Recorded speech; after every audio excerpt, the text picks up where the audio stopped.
On that committee, as well as the House Financial Services Committee meeting later today, that is Representative Ron Paul from Texas.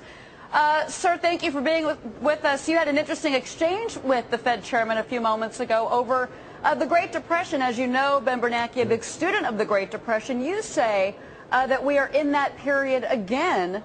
Why do you feel that way, sir? Well, I'm convinced we are because we haven't changed policy. We have a Federal Reserve System that increases the money and credit out of thin air. They give us artificially low interest rates. That's fixing a price of money. It causes the problems that we had in the 1920s, which created the Depression, and then we propped it up by trying to keep the system together, and that's exactly what we're doing now.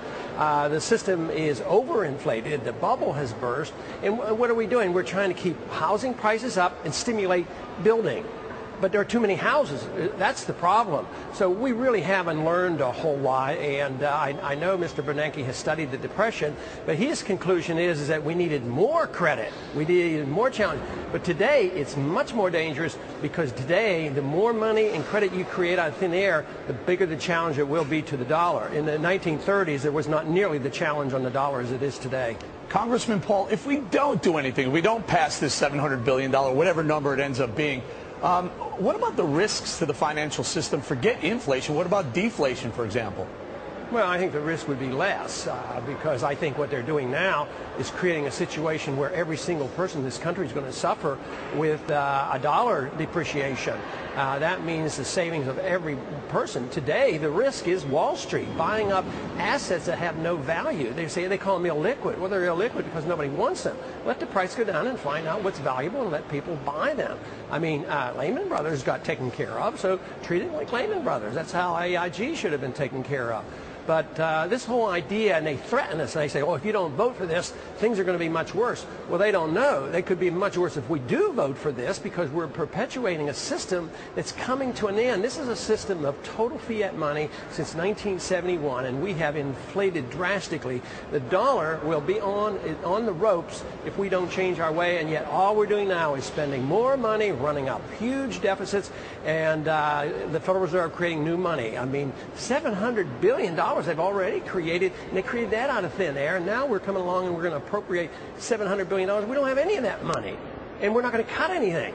You'd think we'd come to our senses and maybe cut back on our empire around the world. That's where our real problem is we're spending all this money to police the world, and that's contributing to the financial crisis that we have. All right. Well, Congressman, our Washington Bureau Chief, Bruce Becker, is also in Washington as well right now. He's got a question for you. I wanted to bring him in. Bruce, go ahead.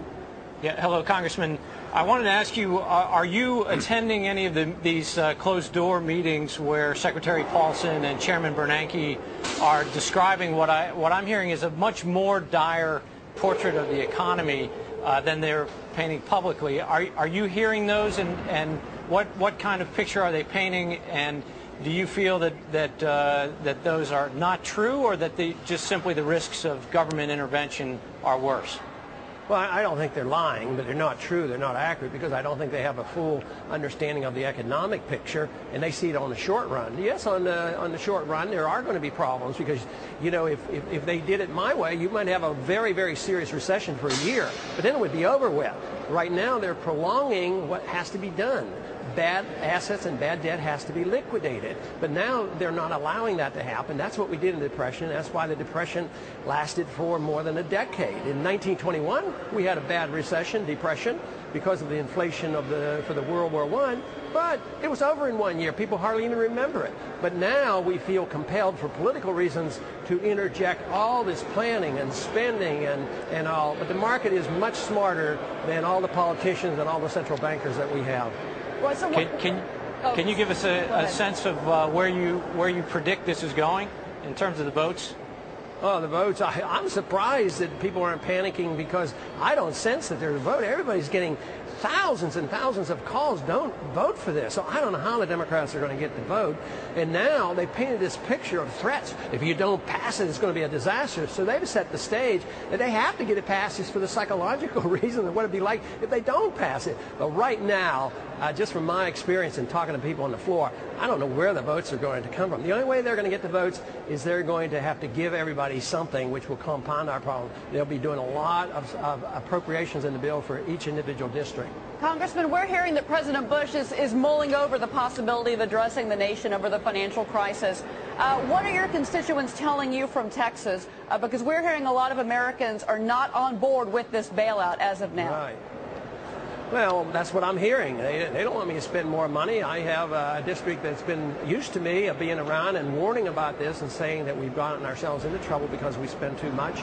And they wouldn't want me to vote for this. And I don't know how the president or anybody else is going to change the world. Unfortunately, the president, even if he were on the right track, he doesn't have the credibility to change people's minds. Congressman, probably the best example of Main Street, Coca-Cola. Chairman comes out today and says, by the way, we think this is the most dire financial circumstances since the Great Depression.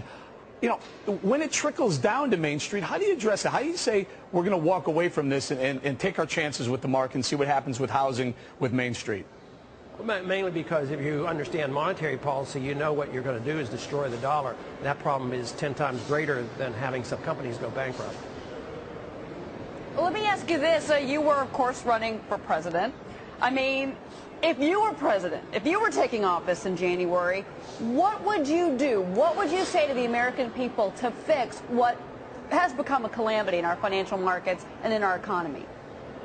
I would allow the liquidation of debt, just like in Lehman Brothers. That debt was liquidated, and that was fine and dandy. I would announce that the spending would be cut, we'd be bringing our troops home, we'd live within our means, we would cut taxes, we would balance the budget, and we would restore order. And we would deregulate. We wouldn't add more regulations. We need to regulate by the market.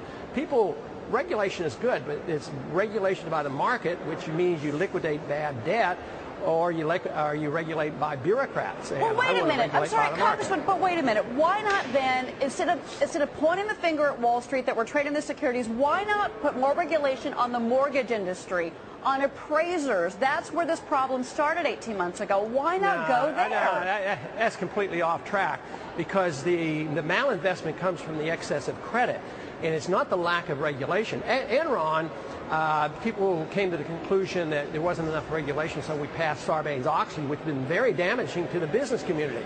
But Enron was taken care of by the market. The stock went to zero, and people were charged with fraud, and the people who charged them with fraud were local people in Texas. So the laws that you need to enforce are fraud laws. But the real fraud today is the Federal Reserve that debases the currency. That's where the fraud is. It isn't the lack of regulation. You can't have a bad system and think, oh, we're going to have brilliant regulators and prevent all the bad things, because inflation of the money supply and lower than market interest rates causes the trouble. You can't regulate yourself out of that problem. Yeah, but Congressman, real quickly, we don't have a lot of time. We want to get back to the hearings, but what is it that tells you that Ben Bernanke and Hank Paulson are selling us a bill of goods? I mean, why shouldn't we take them for what they're telling us? If we don't do this, we're going to be in a lot of trouble. Well, I mean, some people believe that, and not many people in the country believe it, and not a whole lot of congressmen are believing it right now, but they may well have their arms twisted out of fear and vote for it. But illiquid assets are illiquid because the price is too high. To dump that on the taxpayer makes no sense. You want the prices down. My point, sir, is what's in it for them to bring this? I mean, if it's not that dire, why would they be here testifying yesterday and today and making such a case for it? Well, they believe it.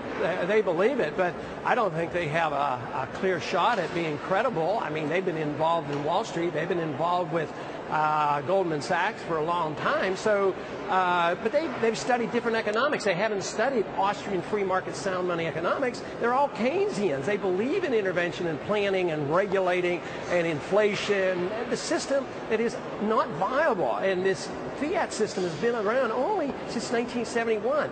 A fiat monetary system never lasts. It always ends. Gold and silver money is the only thing that lasts for the ages, and we're seeing the end of Bretton Woods too. Bretton Woods was predicted to end even as early as 1946. It ended in 1971, and others have predicted that the Bretton Woods II, which is what we've had is a pseudo paper standard, and it's a dollar standard, and we've lived way beyond our means because we got to create all this reserve currency. We didn't have to work for it. But now the dollar system is going to be rejected. Everything we're doing now will be a burden and a weight placed on the dollar. Well, Congressman Paul, we thank you so much for being with us. So we've seen you on the Joint Economic Committee. We'll see you again this afternoon. House Financial Services Committee. Busy day for you.